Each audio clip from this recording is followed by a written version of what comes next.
Welcome to EB-5 Investment Voice, where attorney insights intersects with immigration investments. If you are a foreign investor, domestic fund manager, or enterprising entrepreneur and want to get the most out of the EB-5 program, you have come to the right place.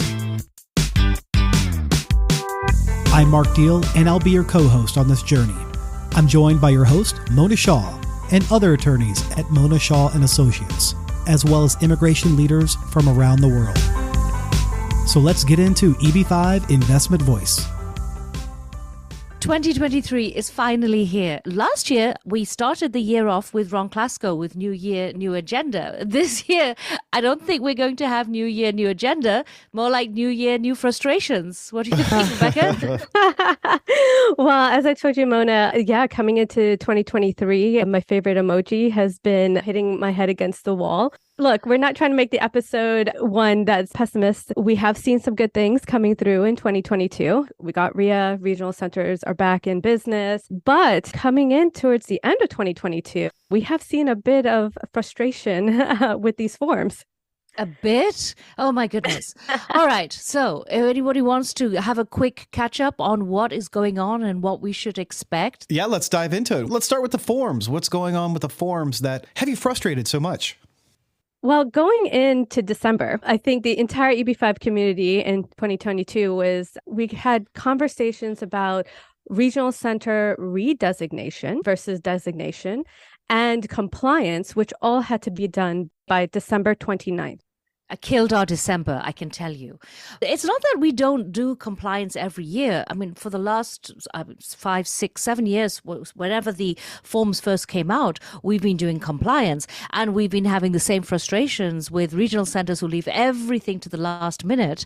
But this year was different. Yeah, this year we had a different form. So first we had to wrap our heads around a new form. So instead of the I-924A, we're dealing with the I-956G. And on top of that, Mona, where I think a lot of confusion for us, or we needed more clarity, was the regional centers that had filed and were already designated under the old laws. What were we supposed to do coming in and redesignating under the I-956G?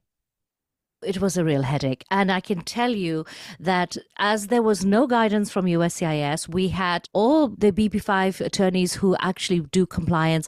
Everybody had a different viewpoint as to how we should be doing this. And there were blog posts flying out, and it was crazy madness. And literally, for the amount of information that has to be put onto that form, we were like, how can USCIS only give us this amount of time? It's going to take us weeks. We did so many late nights. It was crazy. And then the day before Christmas Eve, what happened?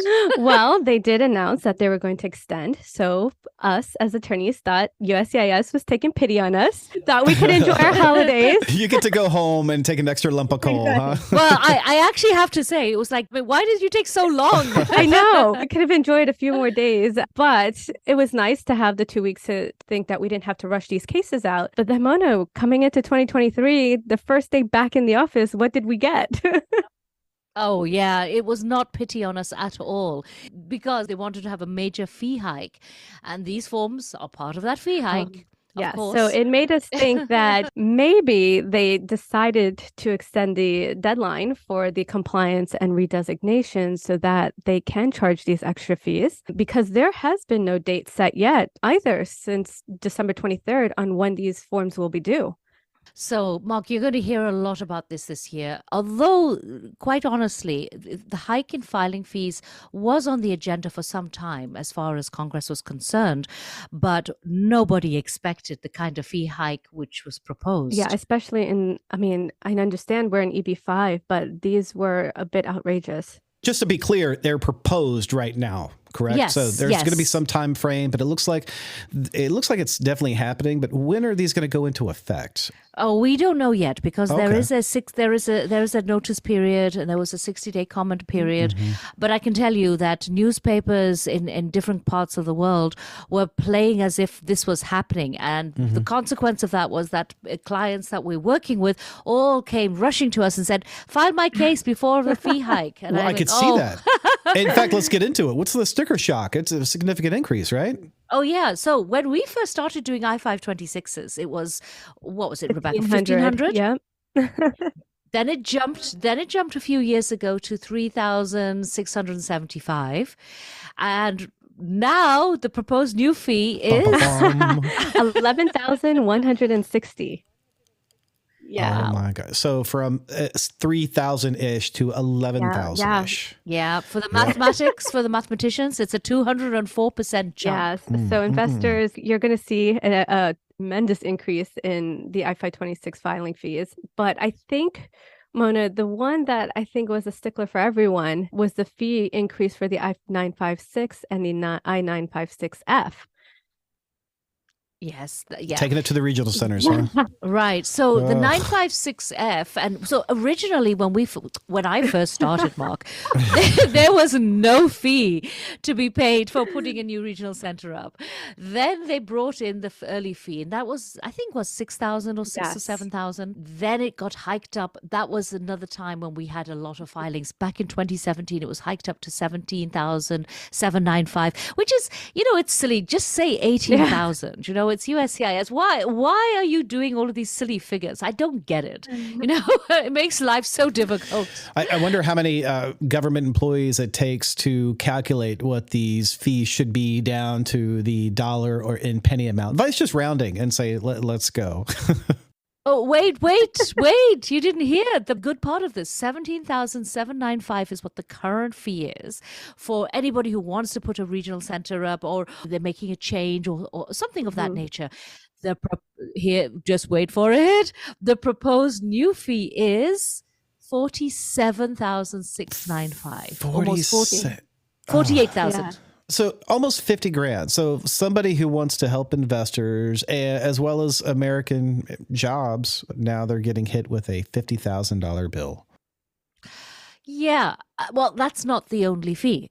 There's more. Rebecca, Yeah. what So else? in addition to all these fees, and mind you, remember, you're filing the I-956 to redesignate your regional center. You're filing She remembers the forms names. You're never filing remember the I-956G for compliance, which but that's not as much. You're filing the I-956F now as well. So you're looking at two $50,000 fees in addition to the integrity fund fee, which is another 20,000, depending on if you have 20 or more investors in your regional center, or 10,000 if it's less.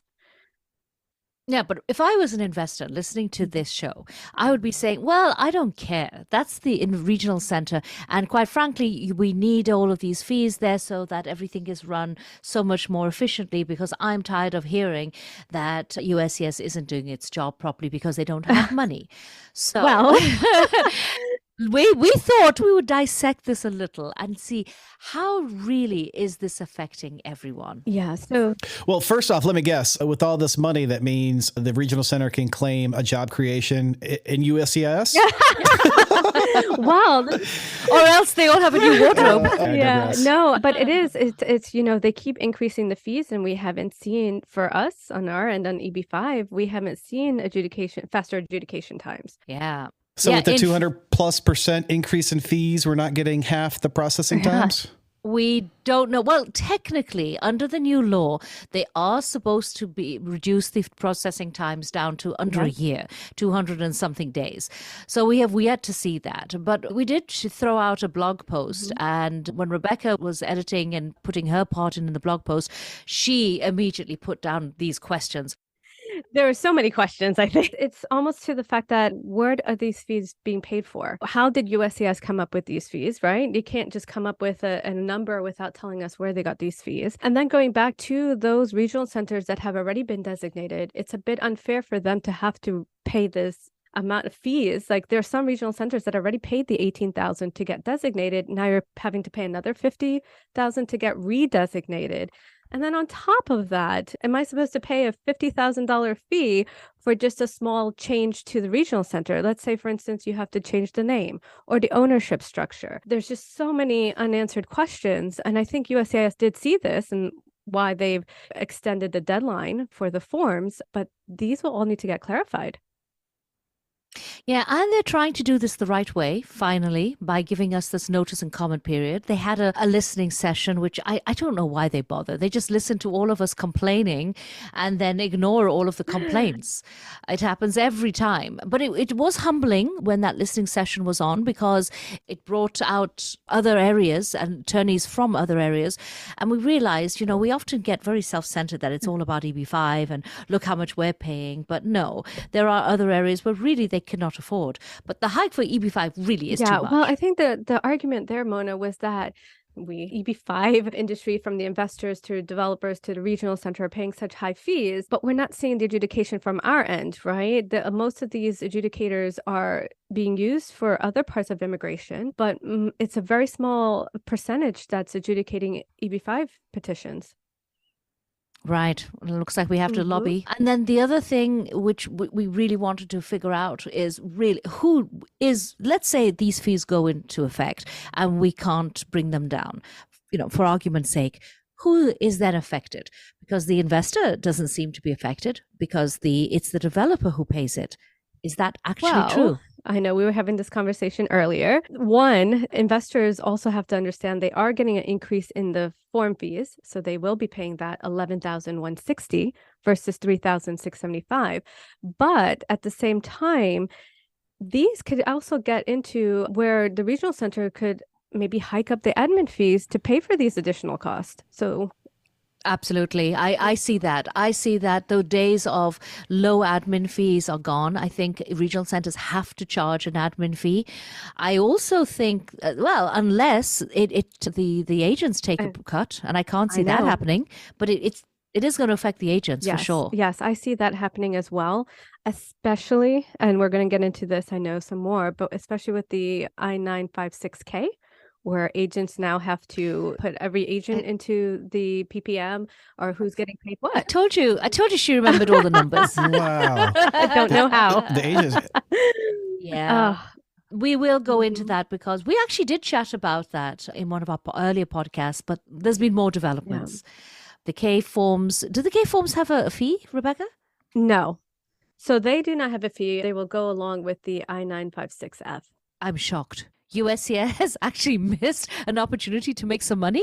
We're going into all of this, but at the same time, we're talking about fee increases. We're hoping that USCIS comes back with faster adjudication times. But if we cure the backlog, is this going to help with new visas coming out? They're still going to have backlogs.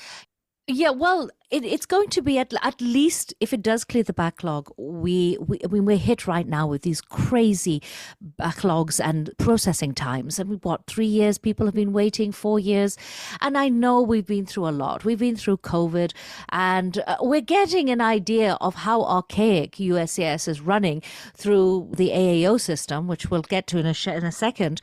But USCIS needs to just move into 2023. I think so many of their issues would be resolved if they did that. But hopefully somebody with some intelligence might be hired now and start bringing all of those procedures in. I will admit, coming in with the I-956F form, I think that helps in a way that you're sending one set of project documents and you just have to file that receipt notice with all the investor applications moving forward. That helps. You know my opinion. I don't even think USCIS should be looking at projects. It should be Department of Commerce or someone else, because the frustration that we get when USCIS do not understand projects, and I have been saying this for forever. Yes. And hopefully that will be another topic in 2023 that we'll bring out later. But I think with the whole online filings, maybe that will come in, but we have yet to see. Well, they're going to need a lot more adjudicators with all of these forms. It's not just these regional center forms, which are so detailed now. The investor form is so detailed. Yes, actually, we were having discussions on that. Look, we have two forms now on the investor sides, the I-956, which are for direct projects only. And then we have the I-956E, which is for regional center investors. There is some discussions going on with those forms because the attorneys are discussing that the I-526, the cost to do that should be a bit more or should stay the same. And those for the I-526E should be less because you're already filing the project documentation with the I-956F. So if you That's a good point. I didn't think of that before. So they're basically double dipping. Exactly. You're charging double the amount to review project documents. So I know that has been an issue that was brought up. I think that would be something for USCIS to look at when they're looking into these fee increases. But we're also looking at fee increases in the I-829 petition. And again, that's the investors are responsible for paying those fees. So it's increasing from $3,750 to $9,525. Yeah, that's a double. That's more than double. Yeah. So, and again, that's per investor. And they're again reviewing the same project documentation for the investor point of view. Really, all you're looking at is to make sure they have been in compliance, right? Paid their taxes, have been pretty much a model citizen. Whereas you're really looking at the project documents. So for each investor to have to pay that, that's quite a lot. I know, but it's very sad to think that one of the richest countries in the world, their immigration staff, which is a government body, is basically saying we're cash poor, understaffed, and need money from you to just be able to prevent us from not doing our job in a timely and efficient manner. And moreover, look at all the money they've already taken for cases that they have not adjudicated. If this was the private sector, Rebecca, this would be considered as fraud. I mean, I think we did some calculations and it is millions and millions of dollars just from these fees. And imagine when these are increased, how much more USCIS is getting for this. Yeah, unfortunately, they cherry-picked easier cases and then left the harder cases when they had no money and no staff and no Exactly. staff. And that's why they're in a mess today, because now you're asking for a fee increase. This fee increase is technically for the new cases that are being filed. So what? You're going to adjudicate these cases faster than the ones that are actually still stuck? So they need to really figure that out. Yeah, well, stay tuned. That's all I can say. But what else? We could wax lyrical on this for much longer. Yeah. Well, here's one. Here's a good one. USCIS just came out again. As we all knew, in 2021 during the Christmas holidays, we again had a ton of I-29 receipt notices coming to us because they, it's good for the clients or for the investors because instead of having to go every year to renew your I-551 stamp for your I-829 petition, they've increased it to 2 years. So now you have 2 years extended onto your conditional green. But there's a but. So, I mean, again, it's good for the investors because now they've increased that from 24 months to 48 months. So that's 4 years that you don't have to go get an InfoPass appointment. However, it makes me think, are they technically going backwards or instead of the forward motion that we're supposed to be going and having faster adjudication? It makes me think that are they really planning on having 4, 5, 6 year waiting periods for I-29 petitions? No, I hope not. But I can say that the poor investors who have got I-829 petitions, and I've brought this up to USCIS in one of their meetings before, they are having a very tough time coming in. At so many ports of entry and overseas, they're not being recognized. And their officers are saying, well, what is this? We don't receive this stamp, or there's some issue or another. Yeah, I mean, it's just an issue to call and create an InfoPass appointment. I mean, they tell us you can't call 30 days in advance, then more than 30 days in advance. You call 30 days, they are like, oh, you're calling too early again. You call, and then by the time you actually get an appointment, it's after your I-551 stamp, the date on there. So it's a lot of headache for investors and clients to have to continually renew this when they need to travel. They have a life as well. They need to be able to travel and work without having to continually get this done. Yeah, it is archaic. The system is archaic. And we are seeing something new, which, well, it is new to us because under RIA, we are now forced for any denials to go through the AAO. And we didn't used to have to do this. We could just jump straight to federal court. And now that we are seeing adjudications, we're also seeing USCIS making some really silly and ignorant type of statements on denials and denying cases, denying projects. Just not looking at the documentation properly, asking, well, this is not there, but then did you read the documentation? So unfortunately, our frustrations this year, as I said, it's going to be new year, new frustrations, are increasing tenfold by having to be forced to go to the AAO, which is the Administrative Appeals Unit. And it's an office which is run by USCIS. Yeah, and from our point of view, Mona, for like what you were saying before, that it shouldn't be, especially these project documents shouldn't be looked at by USCIS. The complexity of these cases should be looked at from the Chamber of Commerce, like as we were talking about before. Yeah, clearly they do not have the Mhm. capacity for such complicated cases. Their whole methodology is archaic. Even getting a brief to them in a manner which would give the investor a chance at getting his case through is just Oh, archaic. God, yeah, because so here's the problem, and this is a good point you brought out to me, Mona, that we had discussions on the fact that AA is used to one immigration case. You have, maybe you have an I-130 case, or you have an H-1B, or it's, there's cases like that. It's one investor or one client that you have to worry about. What they're not understanding is that now we're dealing with projects with multiple investors. And where we're seeing the issues is that they're not giving us time to be able to read each investor's denial, right? You're getting 5 or 6 denials with the same deadline. Some of them are requesting different information from the same project. Yeah, I don't think they care. They really don't. Again, I think we are going to have to focus a lot on lobbying to try and put EB-5 in a different category. And I see that is something which is going to definitely be there in 2023. And hey, don't forget, next year we have elections.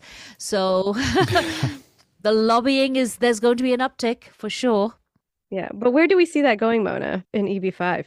I see the lobbying being pushed because at the end of the day now, how else do we move our case forward? And very frankly, I think EB-5 has probably got the most organized lobbying in comparison to many of the other areas in immigration. Yeah, we have our friends at IUSA. They have been pushing, and I think we're even getting, we're seeing more and more on the Hill. Yeah. And we have EB-5 industry-friendly folk as well, because the leader of the House now is Hakeem Jeffries. And if you recall, we did an event for Hakeem Jeffries a few years ago. He's very much on board with EB-5, as is Chuck Schumer. And quite frankly, many of the Republicans as well. So we're going to have lobbying, but what about, do we see more litigation coming in? Oh, I believe EB-5 and the word litigation are synonymous. They go hand in hand. Litigation, yes. All signs point to litigation being tripled. In fact, I think we should just pack in and just become litigation lawyers, Rebecca. We actually might be better off. For 2023. Oh my gosh. It's just from anything from the fees to the adjudication times to the processing, we're seeing problematic areas everywhere. And hear this, Mark.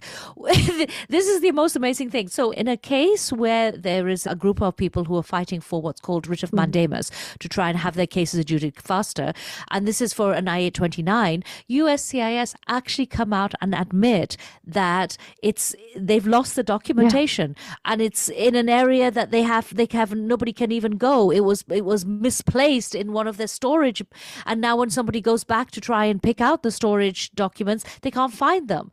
Yeah. What do you do? But is this documentation for a particular project or their process on how to do all these projects?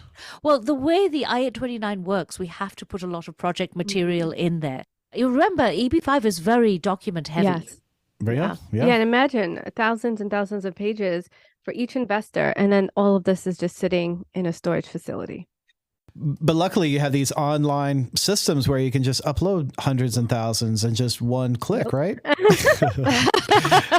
Oh, we wish. They have not got there. They say the wheels of justice turn slowly, but with USCIS, it's extra slow. They haven't evolved to round wheels yet, right? They're still using the square wheels. Mona, Rebecca, listen, I got to ask, you're always both so in tune with what's going on. How do you ladies stay current and up to date with all this latest news and this early proposal information? Good question, Mark. Well, a lot of it is due to the fact that we meet with other lawyers and other people in the industry. We were just in Miami last week for an industry conference, and a lot of these things did come out. We keep our ear to the ground as far as reading and just making sure that we're always in tune of whatever is going on out there. What do you think? Yeah, it's a lot is reading, because we're talking about one industry, EB-5, but there's so many other areas that can affect it. So I think just being on top of of it and listening to everyone. Like we said, we talk to other industry experts. We go to these conferences. We even listen to the investors and what they have to say. We could potentially be seeing litigation with investors who filed with pre-RIA to those now being able to file under these new set-asides. I mean, there's just so much going on. You have to be on top of it. I mean, we've had Bering Mark 1, Mark 2, and I'm pretty sure this year we might have Bering Mark 3. It seems, unfortunately, the only way for an investor to move forward. We are seeing, and it's going to be very interesting, and we're going to talk about it, but we have the old investors also complaining about the fact that the new investors have been jumped ahead of them. Yep. So that's where I think we will see. If not, it's, I think, another point of litigation. It's already starting. Yes. Oh, it's already started. Yeah, but Mark and Rebecca, I really think that we should pause for a second because, yes, we are frustrated and we see that this year is going to be very frustrating in many angles, but I do see one thing. I see that USCIS is trying to dig itself out of the hole. And as far as EB-5 is concerned, it is as popular as ever. It's surprising, even with a $300,000 increase, there's no shortage of interest. And I do feel there is another issue coming up this year. We are going to hit the recession. And whenever there's a recession, that's when EB-5 is very popular. Yeah, can agree more. I do see USCIS working with us a bit more. At least they're trying to listen to what we have to say, and I hope they do take it into consideration. But we are seeing that from the Bering case, and hopefully, like we said, 2023, we can look for some more to come. Agreed, Rebecca, as well as more to come here on EB-5 Investment Voice as we move through 2023. Thank you for being with us today on EB-5 Investment Voice. The topics presented in this podcast is informational in nature and is not to be taken as specific legal advice. If you have questions on the topics presented in this episode or other investment immigration needs, please contact Mona Shah and Associates. Mona and her attorney staff can be reached at mshawlaw.com. That's mshawlaw.com. Make sure you don't miss our next episode focusing on a different aspect of the EB-5 program by subscribing to the podcast. While you're at it, leave us a rating on iTunes. If you really found this episode valuable, share it with someone else that could benefit from this information. Until then, I'll see you on the next episode of EB-5 Investment Voice.